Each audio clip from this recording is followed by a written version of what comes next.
Now every company has to have loads of content, right? And when you look at the amount of content that's produced by by any company now versus 5 years ago and 10 years ago, it is excessively huge, right? So Hmm. if I'm hearing you correctly, it sounds like the idea to really do is to clarify that and not go for the volume approach, which is kind of different to hear from a marketer who's True, normally about volume. true.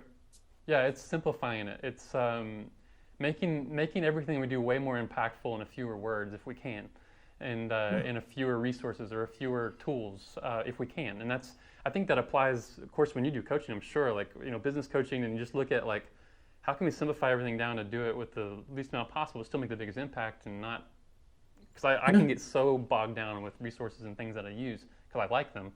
Mm-hmm. Um, yeah, even Chris says Chris. I think as long as people are looking for resources, someone will always provide them.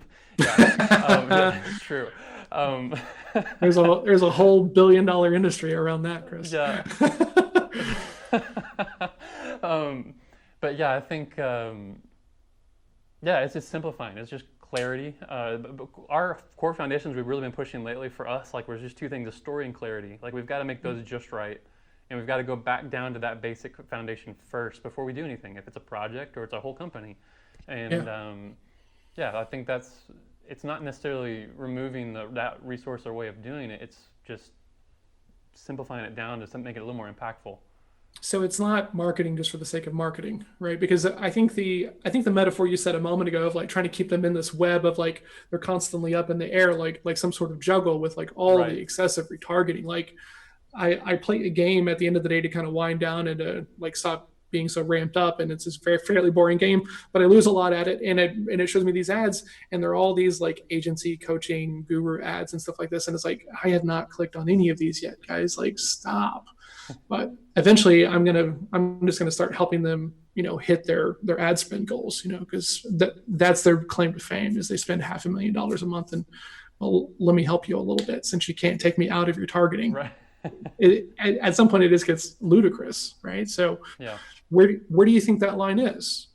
how that's a good far how question. far how far back do you need to go to be the person who's capturing the attention, because that's what the content play is all about, right? Capturing attention before the buying decision is made, is my Right. understanding. But Yeah, and even to that point, like, we still help clients in ways that that do ads and things where we're constantly trying to get things in front of people, right? It's sure, part of yeah. being in this industry, um, but I think it's going back to, well, I'll put it this way: when we bring a client in, we are very trying to amplify their word of mouth first, trying to get that traditional piece right Mm-hmm. before doing any of these tools. And then it's kind of going back down to that story and clarity, and then going to the website, then the email, and kind of building a base structure to where the things they do have control over.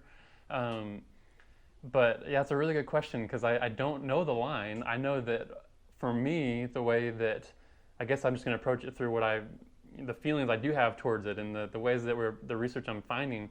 Um, yeah, I don't know the line. I think it's just more for us trying to do our best to put people in a good light with people and build that trust. Like, trust is such an important piece, and it gets broken sometimes when you do it. But I hear all the time too, the people that we follow, it's, hey, you can't necessarily over communicate things, because if it's really good Oh, yeah. information, they're going to want to see it and want to hear it and use it, right? Like, I get an email every day from some people that I do like their content, and like I will look at it Yeah. and read it. It's like Yeah. every day. But there are some people that I'm getting every day. I'm like, I'm done with you. Like, it's like that was not fun anymore. Yeah. But I think it's definitely adding value, and I think if you're and you do need to ask people. You need to survey. You need to ask people around you. You need to find out what's effective and not. You can't just say you know it all and jump in and be like, yes, this is the way. Um, because the feedback you get, then you need to pivot and adjust and make sure you're adding value.